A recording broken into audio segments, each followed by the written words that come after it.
Jean-Louis Laville, bonjour. Vous êtes professeur du Conservatoire national des arts et métiers, titulaire de la chaire Économie solidaire, chercheur dans 2 laboratoires. Pourriez-vous tout d'abord nous donner une définition de ce qu'on appelle l'économie sociale et solidaire? On a parfois l'impression que l'économie sociale et solidaire est très récente, puisqu'il y a eu une loi qui l'a reconnue en 2014. Mais en fait, c'est une histoire beaucoup plus ancienne, puisque l'économie sociale et solidaire est née il y a maintenant 2 siècles. Elle s'est constituée graduellement à partir de statuts qui ont été reconnus dans la deuxième partie du XIXe siècle, les coopératives, les mutuelles, et puis un peu plus tard les associations. Souvent, là aussi, c'est les coopératives et les mutuelles qui sont considérées comme étant le centre de gravité de l'économie sociale, parce que c'est ce qui a été le plus mis en avant de manière traditionnelle. Mais aujourd'hui, il y a un changement au sens où c'est les associations qui représentent à peu près 80% de l'emploi dans l'ensemble de l'économie sociale. Et puis, il faut aussi mentionner qu'il y a tout un ensemble d'initiatives très nouvelles qui ont apparu dans les dernières décennies, depuis les finances solidaires, en passant par le commerce équitable, mais aussi avec des regroupements originaux qui sont plus vraiment dans les statuts traditionnels, comme les circuits courts, en matière de relations entre les producteurs et les consommateurs.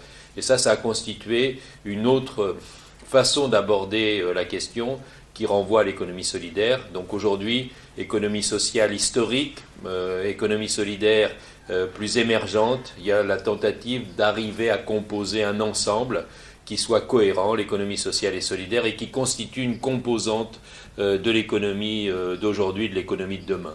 Donc il ne s'agit pas, contrairement à certains clichés, d'une économie pour les pauvres, d'une économie de seconde zone dans laquelle on mettrait les gens qui ne sont pas capables d'être dans l'économie normale. Il s'agit d'une des formes de l'économie de demain, et c'est en ce sens-là qu'il y a un essor tout à fait impressionnant de l'économie sociale et solidaire, à la fois en France, mais aussi dans d'autres pays. Vous avez parlé du point important de l'économie solidaire dans l'économie française. Est-ce que vous pouvez nous indiquer quelques éléments concernant les perspectives d'emploi dans ce secteur? Alors, c'est vrai qu'il faut déjà se rendre compte que ça représente dans les régions françaises autour de 10% de l'emploi total. Et puis, cette photographie est encore plus illustrée par la dynamique, c'est-à-dire qu'il y a un essor de cette économie beaucoup plus important que celui de l'économie dans son ensemble. Un exemple parmi d'autres, dans la décennie 2000-2010, pour la première fois dans l'histoire, les associations ont créé plus d'emplois que les entreprises privées. Et même s'il y a aujourd'hui des difficultés de financement, cette dynamique associative est l'un des éléments du paysage actuel. Surtout, ce que l'on peut dire, c'est qu'il y a dans ces associations où sont près de 2 millions d'emplois un renouvellement massif de l'encadrement supérieur et de l'encadrement moyen. Et donc je crois aussi que c'est l'un des éléments qui est une toile de fond par rapport à l'économie sociale et solidaire d'aujourd'hui, c'est ce renouvellement générationnel qui amène à créer de manière très importante un nombre d'emplois de cadres dans l'économie sociale et solidaire. Au-delà de l'aspect formation et professionnalisation des acteurs, quels sont selon vous les grands enjeux pour les structures de l'ESS dans les prochaines années? Incontestablement, l'ESS peut jouer un rôle dans la transition sociale et écologique, qui est quand même le défi majeur auquel sont confrontées nos sociétés, et œuvrer pour ce qui est une économie plus humaine, une économie qui soit en rapport avec le besoin des habitants et des territoires. C'est en cela que c'est une économie très actuelle. Et maintenant, si vous aviez un seul et unique conseil à donner aujourd'hui à un responsable d'une structure de l'ESS, quel serait-il?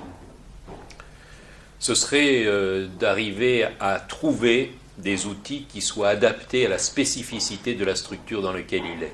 Il faut à la fois s'inspirer de ce qui se fait dans d'autres domaines, mais il faut aussi tenir compte de l'originalité, et c'est un peu ce sur quoi on travaille avec les acteurs de l'économie sociale et solidaire, arriver à définir des outils qui soient opérationnels, qui puissent être mobilisables dans l'action, mais qui respectent aussi ce qu'est l'économie sociale et solidaire dans sa singularité.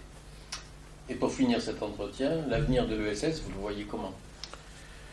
Ce qui permet de remettre en perspective l'économie sociale et solidaire, c'est qu'elle se développe partout dans le monde, dans tous les continents. Et je crois que c'est par rapport à cela que l'on doit situer son enjeu.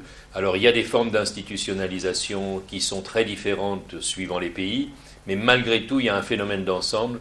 Et je crois que véritablement on peut penser que dans l'économie et la société du XXIe siècle, l'économie sociale et solidaire va jouer un rôle beaucoup plus important que celle qu'elle avait joué au XXe siècle. Jean-Louis Laville, merci. Merci à vous.